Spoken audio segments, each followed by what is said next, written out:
Hello, everyone, and welcome to the Electrification Coalition's webinar focused on EV readiness policies in cities and states. My name is Alyssa Lenkel, and I am an EV Infrastructure Associate on the Electrification Coalition team, and I'll be moderating today's discussion. Typically, our webinars have a large federal funding focus, so I'm super excited to be bringing in subject matter experts for this different and exciting topic today, which ultimately ties into the future of federal funding implementation to ensure the most equitable and efficient build out of a national charging network. So first, I'd like to introduce Jordan Neerhoff, a senior policy analyst at the Electrification Coalition, focused on helping leaders and decision makers create ambitious policy to advance the EV market. Prior to joining the EC, Jordan was the Director of Grants and Government Affairs at SparkCharge, a mobile EVSE startup. There, he led local, state, and federal engagements to bring portable charging infrastructure to underserved communities and created partnerships with various public agencies looking for innovative ways to electrify their operations. Jordan holds a bachelor's degree in political science from Boston College and will be setting the stage for us with a broad intro to EV readiness policies and permitting to ensure that all attendees are set up for success as later discussions dive deeper into implementation. So Jordan, take it away. All right. Thank you so much, Alyssa, and thank you everyone for the time. My name is Jordan Neerhoff, Senior Policy Analyst at the Electrification Coalition, and let's dive right into it. I'm ready for those slides. All right. So like Alyssa said, this is just a quick primer to get people up to speed on EV building codes. So we all know the problem. The current requirements for EV charging in new construction are insufficient to meet the growing demand for charging capacity. More than 36% of residential housing in the US is multifamily housing, which will generally not have sufficient electrical capacity within their parking structures to support EV charging. The solution that the EC has identified is simply to promote EVSE permitting and EV building codes. The time is now. The time probably was a few years back, but it's important that we get these states and municipalities ready for the new market of EVs coming in. So we recommend that folks check out the best practice guide for EVSE regulations released in October 2022, as well as the building code amendments for EV charging in the 2021 ICC digital codes. And to help facilitate that, we recommend that states and municipalities develop a portal with key resources to support local communities, cities, counties, and state agencies, and that we promote the designation in state and municipal levels of a coordinator or ombudsperson for EV-ready building codes and other permitting issues. So let's define some terms. EV-ready building codes, we really identify three different types. There's EV-capable parking space, which you can see is just electrical panel capacity and raceway. It's not yet operational and requires additional electrical work. An EV-ready parking space has an electrical panel capacity, raceway, conduit, and a receptacle is installed, meaning that it's operational but requires a portable cord set and EVSE to be fully EV installed. So you can see in that final graphic a fully EV installed parking space has the electrical panel capacity, the raceway, the conduit, and the EVSE fully installed and is fully operational. So our goal is as many parking spaces as possible are in that middle section, EV ready, because they can most easily be converted to EV installed. This is a Venn diagram that gives a good sense of the universe of stakeholders, policy levers, and processes that need to be navigated and integrated to create a fully EV-ready built environment. And on this slide, we show several recommended options for reforming building codes at the state level and their relative political effort. So the easiest pathway you can see on the far left side would be some sort of administrative play, such as getting the state code agency to decide to study EV codes, or better yet, if they're directed to do so by the governor. Legislative options are, of course, more difficult, but they are more resilient to changing administrative priorities. Those are detailed below. You can see that in 2021, in increasing order of political effort, we had Oregon enact legislation directing their Department of Consumer and Business Services to adopt state building codes for new buildings with a requirement for no less than 20% vehicle parking spaces be EV ready. Then sort of going up a level in political effort, we've seen in 2019, New Jersey enacted legislation setting a statewide percentage minimum while allowing local reach codes for communities that want to go above and beyond the 15% that they put into statute. And then finally showing the sort of uh, where these policies might be going. But in 2022, the California legislature passed legislation setting high percentage requirements for the building type and a recurring code review process. So very stringent requirements. It passed the legislature only for it to be vetoed by the governor, which kind of gives you a sense of where even pro-EV states start to balk at certain stringency of these standards. Finally, we have the on the implementation side of things, the Electrification Coalition recommends that states and municipalities designate a member of staff as the building codes coordinator or ombudsperson. So this person would be responsible for serving as a central point of contact within the state or municipal agency to streamline permitting processes and ensure that building codes are updated to accommodate electric vehicle infrastructure projects. So essentially why states and municipalities need this. EVSC developers and deployers that we've spoken with are looking to find a single point of contact and source of truth when it comes to the complicated and often outdated processes of updated local and state permitting codes. So the gold standard for this is the GoBiz team out in California, because the industry knows that they can trust them to get an answer back to them quickly and accurately. And other government entities, not just California municipalities, use it as a template and a resource when designing codes that are EV and business friendly.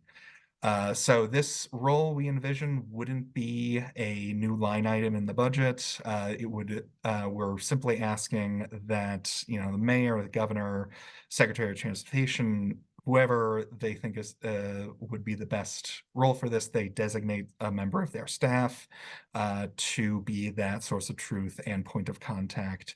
Sort of the easiest, if we're talking about political effort, way to streamline this process and bring more EVSC online faster.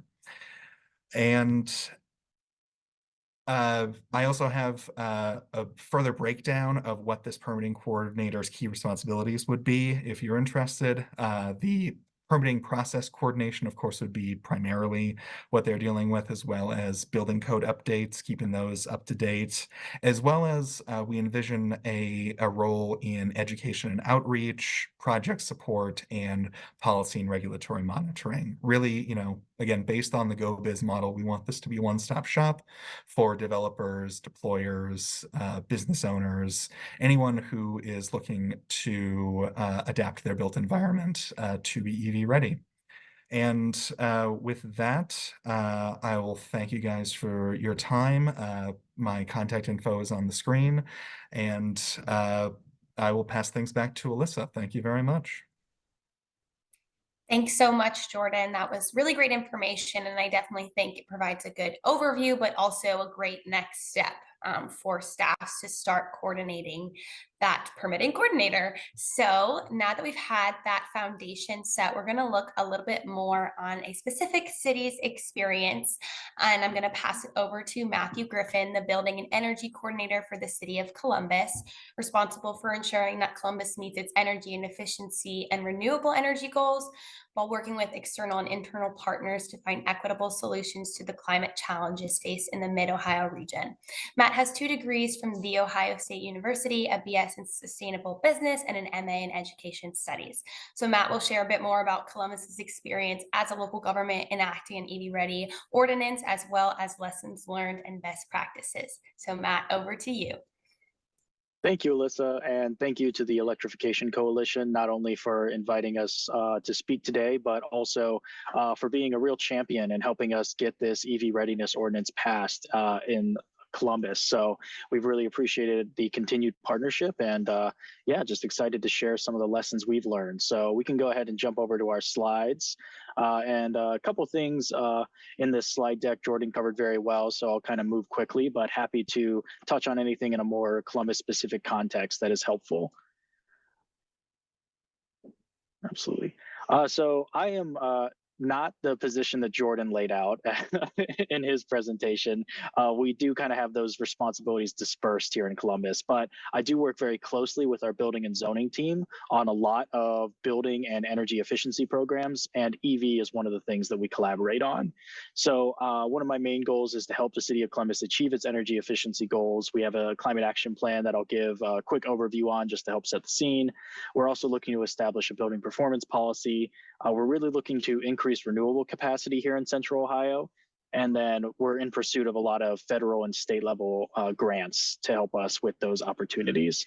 And then finally, just wanted to touch on, we also have some net zero and resilient design pieces that we're also looking to push out for the Columbus community in the next year or so. So moving on to the next slide, just again, wanted to touch on our climate action plan that launched in 2021. So this is a really comprehensive document that has a number of goals and strategies that are aimed at, one is getting us to net zero carbon by 2050. But we also have a variety of other kind of goal areas that are within this document. So this just outlines kind of some of the reasons why we needed this plan. And I really want to focus for today's conversation on this piece of equity, because that was something that we considered very deeply with this EV readiness ordinance that we passed in Columbus, but is also throughout the documents. So when we're talking about equity, we're seeing a lot of disparity here in Columbus. Columbus is a city that was impacted heavily by redlining and still is today. So there's a lot of inequality amongst our communities. And with this EV readiness ordinance, one of our focuses was making sure that we served all of our residents and not just those in more affluent areas.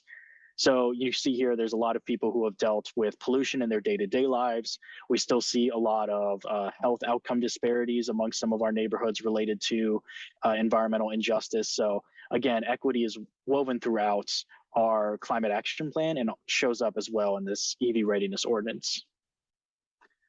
So what's in the plan? There's 5 key areas here. Most of my work focuses on buildings, but you'll see that the transportation section houses most of our EV specific goals. So I collaborate very closely, again, with building and zoning services, but also our public services department, as they are collaborators in making sure that we're expanding EV readiness citywide.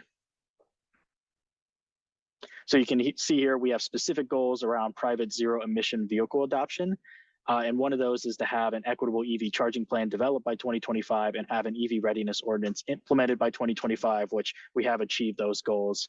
And then we're looking to increase zero emission or zero EV registrations by 2050 by 100%. So lots of goals here in terms of us moving towards a city that's much more accommodating for electric vehicles. So Jordan covered this very well, but in terms of what is EV ready parking, it's focused on new construction. So we're really trying to make sure that we take advantage of the construction phase, because retrofits are much more expensive in terms of reintroducing EV infrastructure when you could have, if you do that too late into the construction process or once a building is already built, then those costs increase quite highly. So we're really trying to take advantage of this growth phase that the Central Ohio region is experiencing by putting forth equitable and forward-thinking policies like an EV readiness ordinance.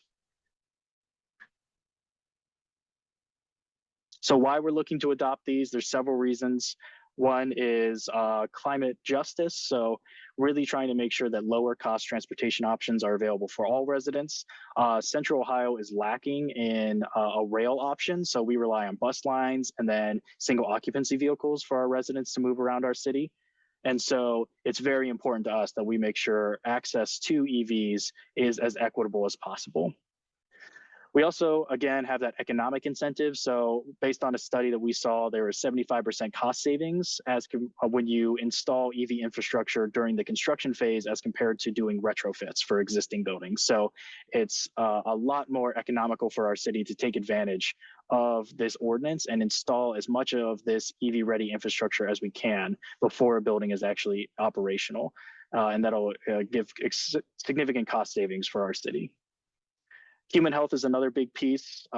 We have a lot of single occupancy vehicles around Columbus, Ohio, and they're emitting a lot of pollution into our neighborhoods. So the fact that there's zero emissions at the tailpipe for these EVs is a huge health plus for our communities. And then sustainability. Here in Ohio, based on a study that we've done, 48% fewer greenhouse gas emissions as compared to gas-powered vehicles. So that goes a long way towards helping us with our carbon neutrality goals.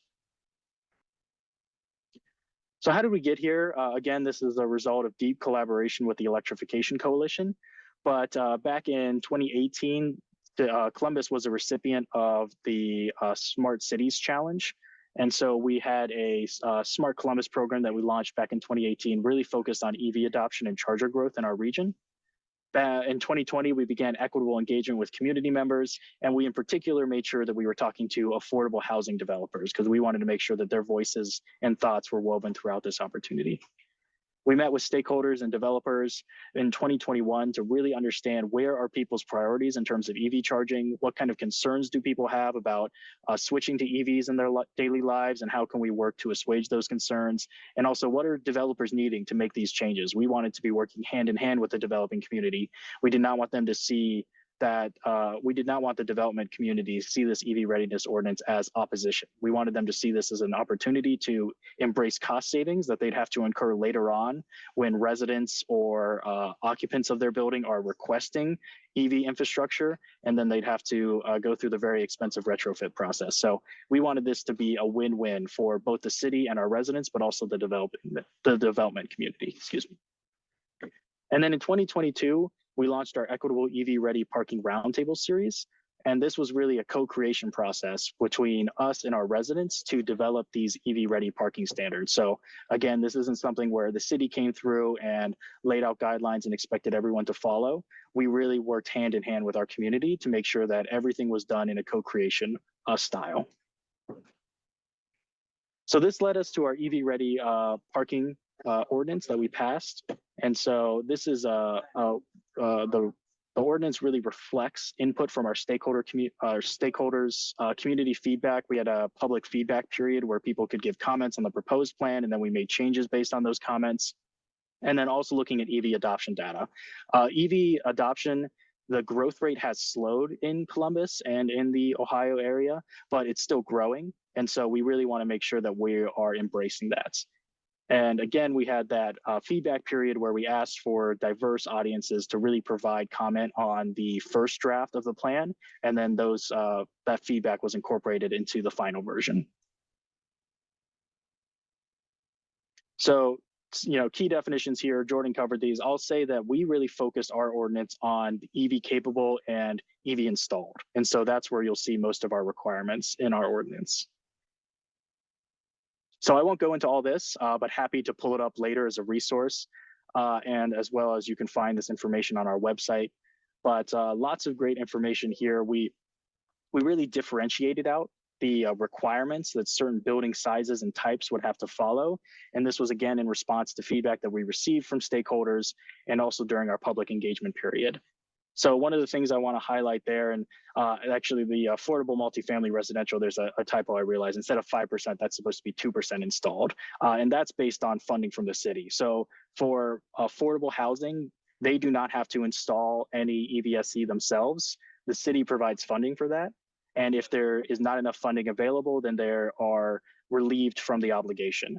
So we really focused on equity in these conversations. We wanted to make sure that our residents in affordable housing do have access to EV charging, but that we are not slowing the development of that housing for that community by increasing too highly the burden of EV infrastructure on those developers. So we really worked hand in hand with that affordable housing development community to figure out what makes the most sense and how can we be an enabler for them expanding EV access for their residents.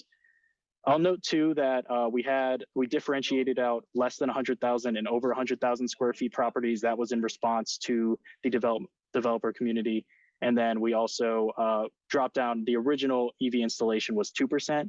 We dropped that down to 1% based on community guidelines and feedback that we were receiving. I'll also note that in 2028, these numbers do increase, so it can go into that, but this is a very forward-thinking document, and that we know that these requirements will continue to increase as EV adoption increases in our region. So these numbers will only go up as we work to meet the demand of EV charging for our residents. So that's all I'll share for right now. I know we're hoping to have time for questions at the end, so I won't take questions at this time, but look forward to talking with everyone later on and excited for the next presenter. Great. Thank you so much, Matt. And yeah, great point. We will be hopefully having time for questions at the end. So feel free to keep sending those questions in the Q&A box on the webinar so we can get to those at the end. Moving right along, up next, we have Netta Dalamy, a vehicle electrification manager at the Environmental Defense Fund. So Netta works to advance equitable, sustainable, and cost-effective policies for a transition to zero-emission vehicles in states including Illinois and Maryland, as well as federally. She advocates for ambitious charging infrastructure and equitable access. We're excited to have Netta discuss the state perspective and how to take city EV readiness to the next level and do so equitably. So Netta, take it away. Thanks, Alyssa. We can go to my slides. So today I'm going to be talking about my experience advocating for EV readiness in Illinois and Chicago, but specifically I want to talk about EV readiness regarding policies that can ensure equity, as all policies should be uplifting equity from their codification to implementation. So it's really exciting to see how Columbus was prioritizing that for the greatest societal benefits in expanding access to charging infrastructure. So the Illinois EV Charging Act that I have been working on the past few years, that passed last year, went into effect January 1st of this year. It requires all new residential construction to be 100% EV capable conduit capacity to support future charging. There are minimum power requirements that are lower where there is energy management that would allow for multiple EVs to charge simultaneously.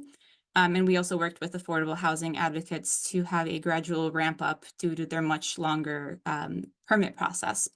There's also right to charge protection with the law for renters and condo owners. And Chicago subsequently updated their pre-existing ordinance to align with the law that was previously 20% for certain size buildings, where now there is 100% EV ready or installed for new residences with on-site parking and 20% elsewhere.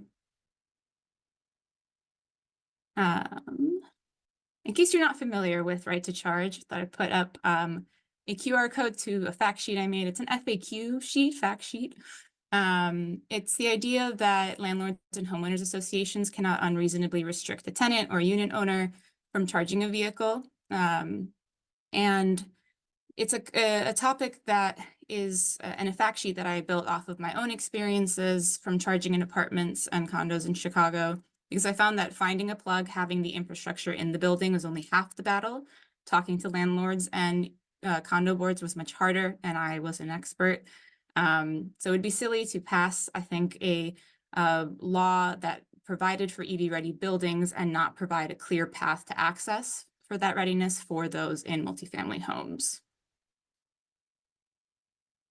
The basic reasoning in expanding access and equity in EV adoption is the understanding that your quality of housing, unfortunately, is determined by a legacy of government enforced redlining, as mentioned, that result in the segregation that we can see in the racial map of Chicago here in the first one, that results in discrepancies in air quality, and in the third one, access to transit and high-paying jobs. So that can vary dramatically in just one city, and race can be the single highest predictor of that. We also know that pollution burden results in very disparate health outcomes, while the clean air benefits of EVs are precisely the most inaccessible to those communities. And then we have the chicken and the egg problem that we always hear about. But we see underinvestment of other resources like grocery stores, green spaces, hospitals in the same Black and brown neighborhoods where we're seeing charging deserts. Despite the fact that there are EVs registered in every zip code and neighborhood of the city of Chicago, over half of them have inadequate public charging. We are considered to have a world-class transit system, but it clearly doesn't serve everyone or their needs, since almost 3/4 of us have vehicles, and the same number live in multifamily homes. So there's going to be a lot that need to rely on public charging infrastructure without reliable home charging access.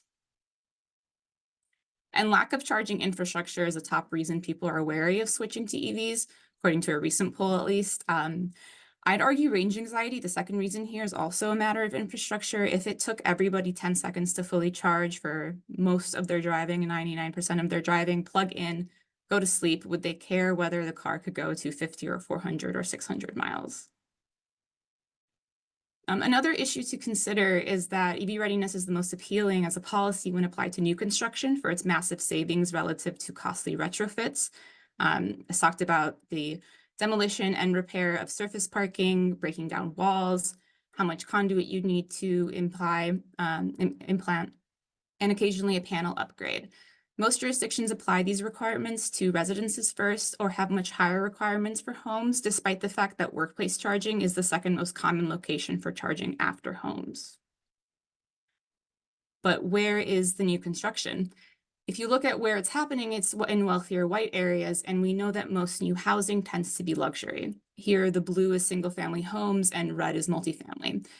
You can address this discrepancy with EV-ready renovation policies by considering what the most expensive part of retrofits are, projects that may already be happening, so that the EV-ready requirements would not add to it, but also not so rare that they would never occur, such as panel upgrades.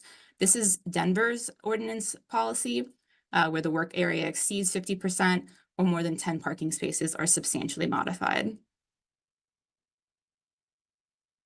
This table demonstrates those lessons of the cost savings first. The costliest categories of the new construction are the electrical panel and permitting and inspection fees, which included with construction are very marginal, very incremental cost to overall development, 0.1 to 0.2% usually. But in retrofits, the most expensive category is, again, demolition, asphalt, concrete. So that definition of altered or renovated we just saw sets a threshold where upgrades already being taken could limit the incremental cost borne solely by EV readiness requirements to be very small.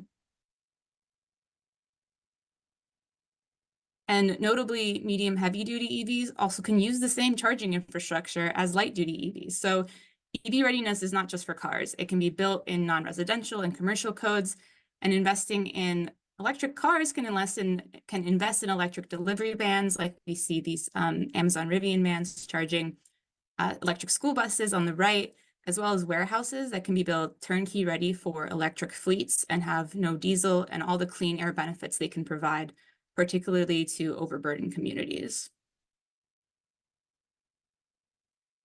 So some policy considerations to make. Prioritizing access in more spaces rather than giving more power to each space. Most people do not need 40 amp service to their one vehicle every night, but EV ready is defined as 40 amps. In Illinois, we allowed lower minimum capacity when there was energy management used to allow for about 3 EVs to charge at the same time on one circuit. California's Cal Green Code defines a specific term of low power level 2 that reduces the power draw to 3.8 kilowatts with a 20 amp circuit instead. That still gives people 10 to 20 miles per hour, perfectly sufficient. On the equity side, so giving people the same access to savings of EV charging, receptacles are preferred over commercial EVSEs because EVSEs that are networked or have idling fees can give higher costs to people in multifamily homes. Where possible by law, they should be wired to the residence's individual meter. This gives the same access to low-cost electricity rates, utility incentives like off-peak pricing that single-family homeowners have access to. Lastly, some planned infrastructure can help access as well, like prominent signage for the EV-ready spaces, especially where they are EV-capable only, so they're kind of hidden. They're very hidden. And assigned parking where residences are reserved a specific space. This could be bundled, like seen in condos, where they're deeded at no extra cost, or in a unbundled apartments assigned for an extra monthly fee or something of that sort. Lastly, I want to offer takeaways from my experience, specifically in Illinois. that neutralized opposition and helped pass our law, worked on it a total of like 5 years, and that helped upgrade Chicago's ordinance. First on cost, comes up a lot. Home builders were very wary of wiring costs. That's a tongue twister. In particular, they were more amenable ultimately to capable, which is how we got to that rather than ready. Ultimately, as advocates, we decided that it would be better to accept 100% EV capable than a lower percent of EV ready, because some infrastructure was better for all to go back and upgrade, especially for better energy management planning as we think about energy efficiency for the future. And also no need to play parking space musical chairs, the potential for individual unit wiring. And because those cost concerns were assuaged, this trickled down to realtors who at first thought home prices were going to go up. But in my personal, honest opinion, I did not think these were good faith arguments. EV charging and EV infrastructure is more and more becoming an amenity. And we certainly saw that in the city of Chicago, did not see that opposition in those deliberations. The home builders also engaged in discussions with me on actual numbers and studies and costs, despite the fact that I felt like I had to be an expert in EVs, charging, grid planning, electrical engineering, carpentry, and be a lawyer at the same time. But if you know your stuff, they listen to you. On the second column, there's also concern that these kinds of things can be government mandates or requirement to make everyone have an EV charging station in their home. Everyone has to go buy an EV. There's a lot of misunderstanding of what a station is rather than essentially access to an outlet and wiring. We also emphasize the common sense principle of just modernizing building code with the times, just like we would with, say, plumbing code, putting pipes in the wall and just allowing for future use for whoever needed that. And if you did not want to use it, you did not have to. Lastly, in uniformity, setting a minimum code allowed for cities across the state and builders across the state to know what to expect. Again, Chicago passed their first ordinance in 2020, so there was a lag time between the biggest city having a code and the rest of the state. Right to Charge also lays out the best practices for how to go about multifamily home charging, so you don't have to be an EV expert in convincing a landlord that plugging in your EV is not going to burn the building down. I've had that experience. And the single most common question I get from fellow Chicagoans is, but I rent, right? I wish none of us needed cars in a city this big, but until we don't, I hope that where we live is never a reason someone chooses a gas car over electric. Thank you. Back to Alyssa. Great. Thank you so much, Netta. I really like that final slide, especially as it shows the audience how to prepare for those opposing and misunderstood viewpoints, because that is a common roadblock that we hit in our EV readiness journey, and we want everyone to feel prepared for that. So now that we have this guidance to start laying the groundwork for these policies in your city, I'd like to share a bit more about some of the great resources that you can use to keep momentum within your organization. And so I'll invite Beheshta Makari. Beheshta is an AICP certified planner at the Southeast Michigan Council of Governments in the Transportation Planning and Programming Group. And she's working towards regional healthy climate planning, emphasizing transportation decarbonization, municipal fleet electrification, regional EV infrastructure planning, and regional transportation planning. She's a driving force in developing cutting-edge planning tools, including the State of Michigan Community EV Toolkit and other resources that we'll discuss today. Beheshta holds a master's degree in urban and regional planning from Eastern Michigan University, and her professional journey centers on sustainability and innovation. She actively contributes to the sustainable transportation landscape in Southeast Michigan by leading the charge on transportation decarbonization and expansion of EV infrastructure. Beheshta, take it away. Thank you so much, Alyssa, and good afternoon, everyone. My name is Beheshta Makari, and I'm a planner with Southeast Michigan Council of Government, or SAMCOG, and Transportation Planning and Programming Group. And if you can go to the slide, please.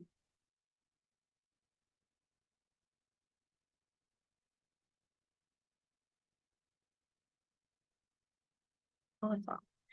So I would like to first start with a quick background about SAMCOG organization. SAMCOG is an association of local government focusing on regional planning in 7-county area around Metro Detroit. SAMCOG is nonpartisan. Our Board members are the local elected officials who represent the broad range of communities that are SEMCOG members. We tailor our support and assistance to match the needs of our members, whether they're built a small, large, urban, suburban, and rural. Our purpose is to help our members serve residents better. We provide data, we share best practices, and we help coordinate transportation, environmental, climate, parks and trails, and community and economic development activities in the region. The SEMCOG vision includes all people in Southeast Michigan benefit from a connected, thriving region of small towns, dynamic urban centers, active waterfronts, diverse neighborhoods, premier educational institution, and abundant agricultural, recreational, and natural areas. With that background, my goal in this presentation is to highlight community EV readiness resources, specifically resources available under the State of Michigan Community EV Toolkit, including federal and regional resources, as well as local examples that can be helpful for organizations trying to get started in this space. Developed by SEMCOG for the State of Michigan, the State of Michigan Community EV Toolkit is a one-stop shop. As you can see on the screen, this toolkit covers 9 EV topic areas, including EV 101, interactive maps and data resources, community EV readiness, fleet electrification, funding opportunities, and more. This toolkit emerged from a clear recognition of the necessity to educate our communities and offer a concise, accessible information hub on electric vehicles. The community EV readiness page specifically covers information on EVSE or electric vehicle supply equipment planning tools, including zoning, parking, codes, and permitting, as well as information on key local consideration for EV infrastructure deployment, including accessibility, wayfinding, cost, ownership models, and equity topics. One of the federal resources highlighted on this webpage is a fact sheet on improving permitting and zoning for fast charging stations. Developed by the Northeast States for Coordinated Air Use Management, this fact sheet highlights actions that the state energy, environmental, transportation, and community development agencies and other state and local policymakers can take to improve permitting and zoning for DC fast stations, and provides a list of resources for further explore solutions. Some notable points from this fact sheet include in the absence of a state and local government action, local permitting and zoning processes could significantly delay the deployment and development of a robust nationwide network of EV charging stations, including those funded under the National Electric Vehicle Infrastructure or NEVI, Charging and Fueling Infrastructure or CFI, and other federal and state EV charging programs. It also points out that requests for permit approval are likely to increase dramatically in the next several years due to NEVI and other federal and state funding for DC fast stations. As a result, local government with lengthy and complex processes could soon encounter a major backlog of projects seeking approval, leading to delays for charging deployment.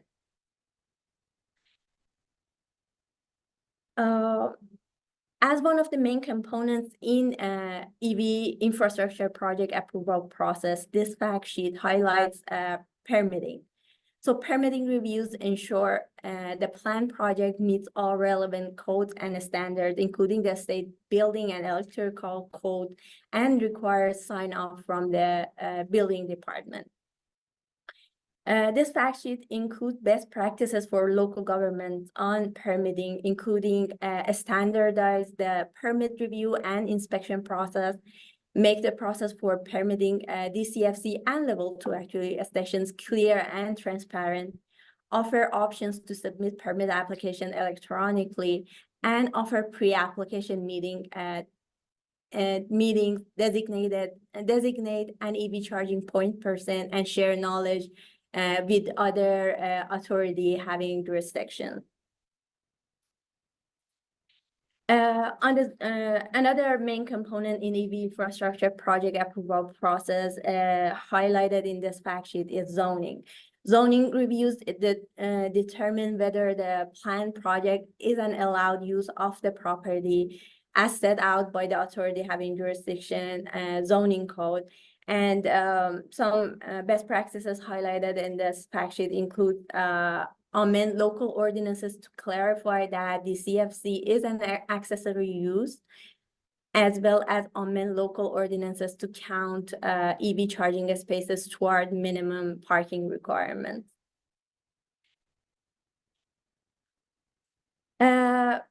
Another great available community EV readiness resource at regional level is the Southeast Michigan EV study.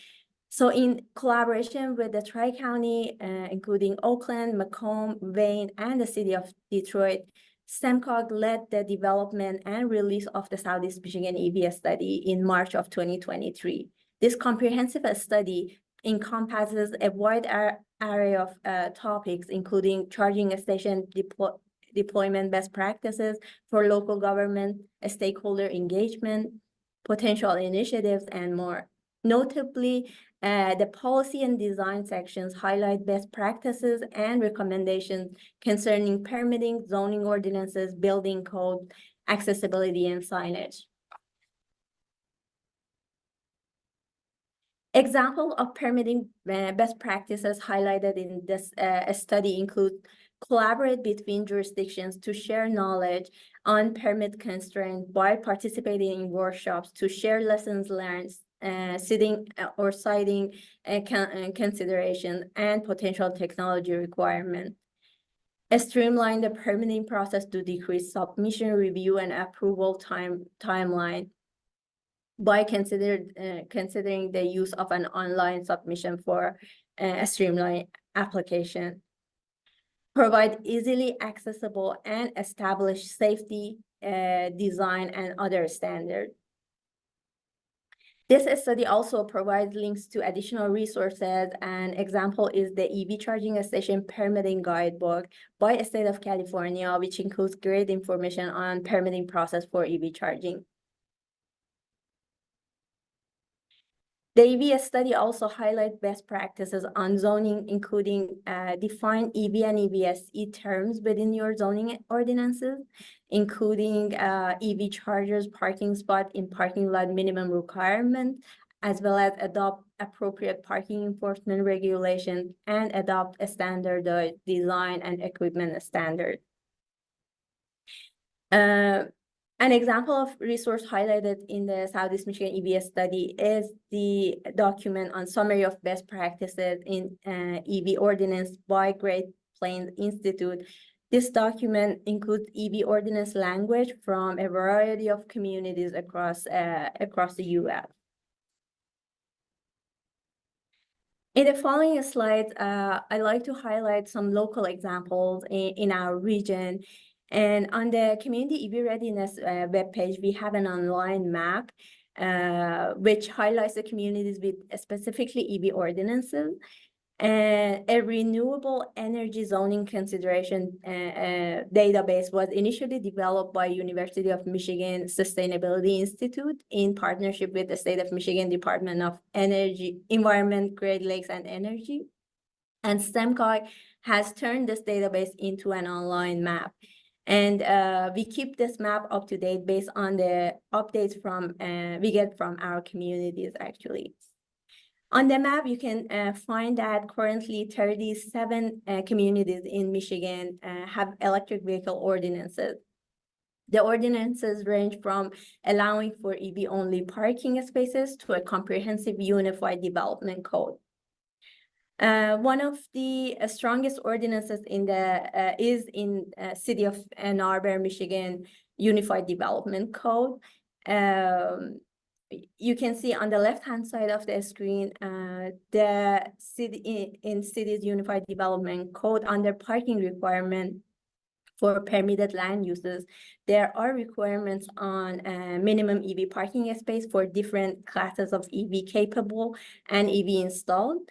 And the EV capable class actually helps ensure that developers can accommodate future expansion of EV charging stations, or that future proofing. And the last example is City of Ferndale in Michigan, which serves as a prime example of a smaller community with EV ordinances. And beyond mandating off-street parking requirements for EVs, Ferndale ordinance also encompasses accessibility standards and offer various design options, as you can see on the screen. So the table shows the minimum accessible EV charging stations required, as well as the options for the layout of the accessible EV chargers. So with that, I would like to thank Electrification Coalition for this opportunity, and I'm happy to answer any questions in the Q&A part. Elisa? Great, thank you so much. These are great resources, definitely something for the audience to refer to when bringing up findings from this webinar to your teams and getting started on EV readiness in your city. So thank you, Beheshta, for identifying yourselves as a resource. Luckily, we do have some time for questions, and we've had some great questions come in so far. So I will welcome the panelists up to the Q&A screen with me now. We had a couple questions come in specifically during Matt's presentation, so I'll start with those. But again, if any of the other presenters feel that they have something to add to that answer, feel free to chime in following Matt. The first question was, does Columbus have a roadmap for infrastructure to accommodate fleets? Yeah, great question. We are developing roadmaps to, and I'm assuming from this question, you're talking about like commercial fleets. And so we're doing studies with a lot of our, larger employers in the city to understand what would their EV requirements be and what would they be looking for in terms of infrastructure, and ensuring that we're working with utilities and our roadways and any other necessary partners, that the infrastructure will be in place, that fleets will have the electrical capacity they'll need, and also the infrastructure in place, that a switch to EVs will be possible for our city. So very much so, yes, we're looking not just to switch municipal fleets, but also for all our employers in the area, trying to do what we can to ensure they have a clear pathway for transitioning away from gas-powered vehicles. Great, thank you so much. And does that outreach to fleets, is that more one-on-one, or is there kind of a group that you've started to get together to outreach fleets in that way? Yeah, absolutely. Electrification Coalition is a good partner in that way as well, although we have other people who are involved. Right now, the outreach is more one-on-one, although we are doing what we can to scale that up. But we're starting with kind of our biggest players first and moving down from there. Great, thank you for that. The next question we had was during Neda's presentation. So there was a question of, are there rules for street parking or the parking lots that are too small to add EV chargers?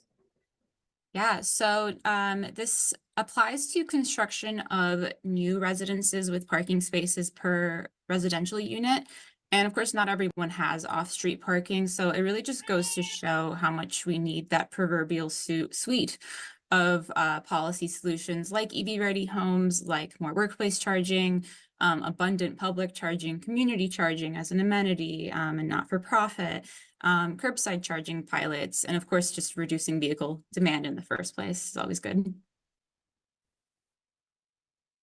Great point. Thank you so much. This next question came in during Matt's presentation, but again, any speakers feel free to chime in. Is there worry from developers that they are fronting the cost and then not receiving that benefit, since they may sell the building before anyone actually needs the chargers? And how have you dealt with that? Yeah, I think all the panelists from their presentations probably have thoughts to weigh in on this question. So I'm eager to hear from what others are thinking in regards to this question. But I mean, absolutely, you know, that's the major question we're hearing from developers is like, why am I paying for this? Especially considering EV adoption in Central Ohio did not reach the pace we were anticipating, you know, 5 years ago. So there's a lot of questions from the developer community. I will say this is kind of a place where Columbus has taken you know, we'll put our money where our mouth is. We have the strictest in terms of EV infrastructure requirements. So any municipal development is much greater, has a much greater percentage of EVSE installations than anything we're requiring for multifamily or commercial. So we're really trying to lead the way in that regard and showing others kind of how it can be done through innovative financing methods, or, you know, there's now the Green Fund of the Columbus Region Green Fund is recently launched, which is designed to help provide low interest financing options for these kinds of projects. So there's a lot of opportunity here in terms of innovative financing for this kind of work. But yeah, developers had that concern. That's why we did so much outreach and engagement with them, and really trying to showcase, you know, one, again, there is a financial benefit for this because the cost of retrofit is much greater than if we do these during the initial construction phase. And so we're trying to show that, you know, for the developer community, if you do this work now, you're creating a higher value building that you can then sell. Because this demand, we are seeing this demand from our employers in the area and from residents as well. They're asking for this kind of infrastructure to be in place. So we're really making sure to pass along that communication to the developer community so they see the need, and also working with them as we can. And again, we're collaboratively designing these guidelines. So we want to set standards that make sense, that are achievable. So working with them in that regard. Yeah, I'll just add that I think there might just be a segment of the population and developers that will personally never care that it's going to serve an EV or help EV adoption. But the portion of my presentation about addressing those arguments, I think there's the side of just its common sense modernization. We think about energy efficiency codes and modernization of any other codes that I'm not knowledgeable on, but like plumbing and electricity and things like that. My understand, like my experiences have often been actually not from the developer side, but the real estate, because they're the ones who have to sell it. And they might be more concerned about price, but on the price end, actually, in the city of Chicago, like we didn't see much resistance on that.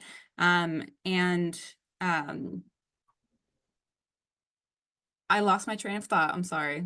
Someone else can talk. No worries.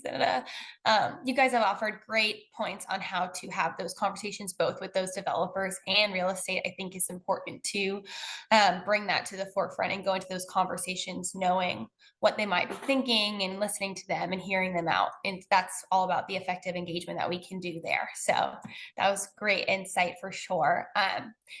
I want to give space to the other presenters if you wanted to chime in, but no worries, because we do have more questions coming in for sure. The next question also came in during Matt's presentation, but again, open to the group at large. Does EV capable panel capacity mean there is available power supply, or meaning the utility has sufficient transformer capacity and wiring from transformer to the panel? So just a clarification on that. Yeah, another great question. I'll say the point of the EV Readiness Ordinance is to provide guidelines and information for the developer community. And so their obligation is on what they can control. So we're asking them to have the space in their panel to build that capacity into the panel to allow for EV charging infrastructure, and also having the conduits run for EV ready. But since they are not in control of the transformer capacity and what the utility is supplying, there's no obligation there. That is where our responsibility comes in. And so we are working with the utilities to make sure that we understand that the burden on our electric grid is going to increase many times based from where we are now, as we work towards electrification. So we need to be ready with our utility partners, and this Columbus is lucky enough to have a municipal utility, so we can kind of be, pushing in that regard and helping lead the way in terms of what we're doing to prepare for this change. But yeah, the developers, they just need to be ready for what they can control, and then we're ensuring that we're working with other partners to build that capacity in the grid and ensure the power will be there when customers are demanding it for their EVs. Yes. I Great, think thanks. that's where policies like energy management and load sharing come into play, because that's where you can see the most benefits on the grid from EVs, whether you have an EV or not, on the reduction of demand and peak demand on the grid because of EVs and hopefully rates. So that's why not every EV needs that 40 amp circuit to charge at home, right? That's a more of a public level 2 charge, perhaps. So I'd encourage that kind of planning. It's an energy efficiency thing. It's a grid efficiency and grid planning kind of thinking. And those are also the kind of benefits I think I was trying to get at in the previous question about costs. And it's a reduction of costs for the building owner, not just the EV owners who are charging, but the building owner who is having to pay for that electricity, perhaps. Yes, that's a great point for sure. And should those policies around the grid be being considered at the same time? Is there an order specifically, or just kind of all working towards the goal at once in terms of around EV readiness policies? Ideally, at the point of when you're thinking of everything else, both on a stakeholder process of the input that you're getting, but from cost effectiveness as well. Everything is more effective when you're planning it from the get-go. Totally.